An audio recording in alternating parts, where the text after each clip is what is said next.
Assalamu alaikum. Welcome back to School of English by Musfeka. Today I'm going to tell you another story. The name of the story is The Two Birds.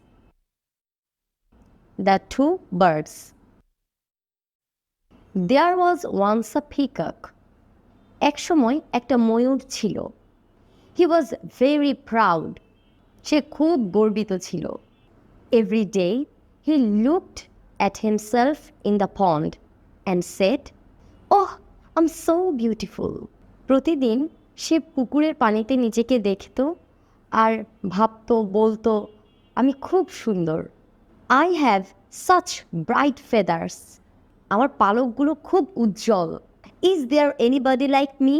আমার মতো কি আর কেউ আছে? One day he met a crane in the woods. একদিন বনে তার সাথে সারস পাখির দেখা হলো। He looked at the crane and its white and grey feathers. সে সারস পাখিটির দিকে এবং তার সাদা এবং ধূসর পাখার দিকে তাকালো। He thought about his own beautiful bright blue feathers. সে তার নিজের সুন্দর উজ্জ্বল নীল পাখার কথা ভাবল। He said to the crane, I feel so sorry for you. সে সারস পাখিটিকে বলল, তোমার জন্য আমার দুঃখ হচ্ছে। You have such dull feathers. তোমার পাখাগুলো মলিন।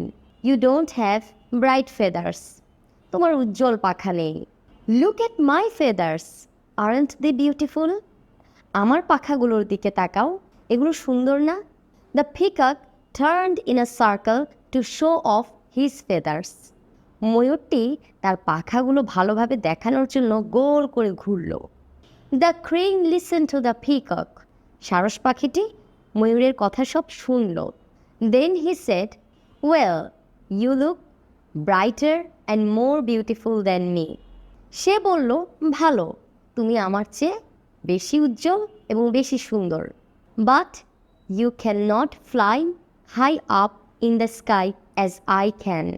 কিন্তু তুমি আমার মতো আকাশে এত উপরে উড়তে পারো না। You can only stay on the ground and show off your feathers.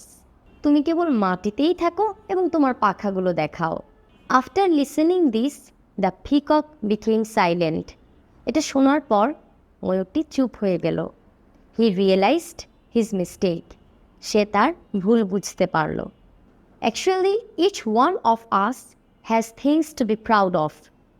আমাদের প্রত্যেকেরই গর্ব করার মতো কোনো না কোনো ভালো দিক আছে। Each one of us has weaknesses and faults. আবার প্রত্যেকেরই কোনো দুর্বলতা বা দোষ ত্রুটি আছে। So remember, our talents and our faults together make each one of us special. তাহলে আমাদের মেধা এবং আমাদের দোষ ত্রুটিগুলোই কিন্তু আমাদেরকে একটা বিশেষ মানুষে পরিণত করে। অন্যের ভালো দিকগুলোই আমাদের মূল্যায়ন করা উচিত। We must not dislike people for being different from us. আমাদের মত বা চারিত্রিক বৈশিষ্ট্যের সাথে অমিল হলেই আমরা তাকে অপছন্দ করব না। Thanks for watching. Assalamu alaikum.